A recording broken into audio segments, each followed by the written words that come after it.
Welcome back. Thank you very much for staying with us. Now, the Department of Employment and Labour has unleashed an intensive 4-day multi-departmental blitz inspection of restaurants across South Africa following reports of endemic exploitation in the sector.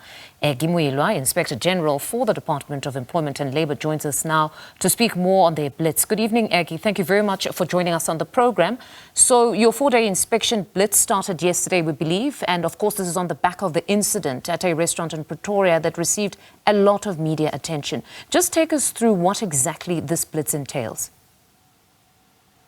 Well, following the viral video that you've seen, we went to Menlyn, as you said per your introduction, and we were then inundated with complaints. You would not believe the number of complaints throughout the country complaining about similar situations. And we decided that it's better to go full steam and do an integrated blitz inspection throughout the week. So basically, that is what informed the whole project, and particularly taking into consideration that we've got to bring in sister government departments due to our different jurisdictions and mandates.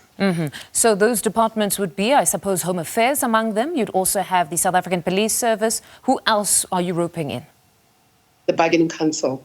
Okay. Remember, restaurants fall under the hospitality sector, and they've got a bargaining council. What that means, in effect, is that you wouldn't have jurisdiction when it comes to the issues of basic conditions of employment.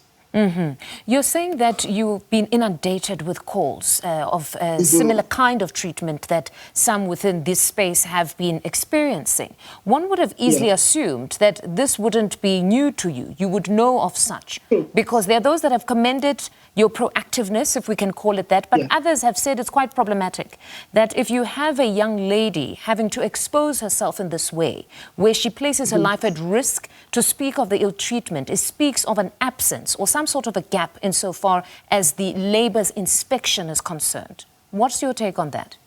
Well, it is understandable, but the way we approach our blitz inspections and actually inspections in general is that we make provision for reactive inspections. There is nothing wrong when we respond directly to outcries that are out there in the public domain. But in terms of planning, I can give an example that in the financial year, the previous one, we did over 300,000 inspections. 80% of those were proactive inspections and 20% were reactive. And we've always flagged the hospitality industry as one problematic sector. In the recent past, we did hotels, so it's not a new thing.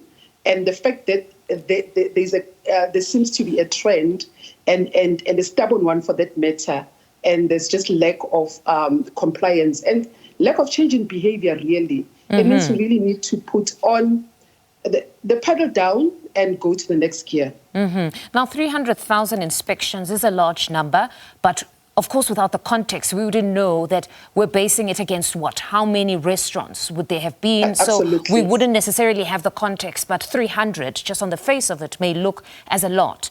But do you have enough capacity, though? Because I remember when we were reporting on the building collapse in the Western Cape, where it was established that a number of foreign nationals were working there.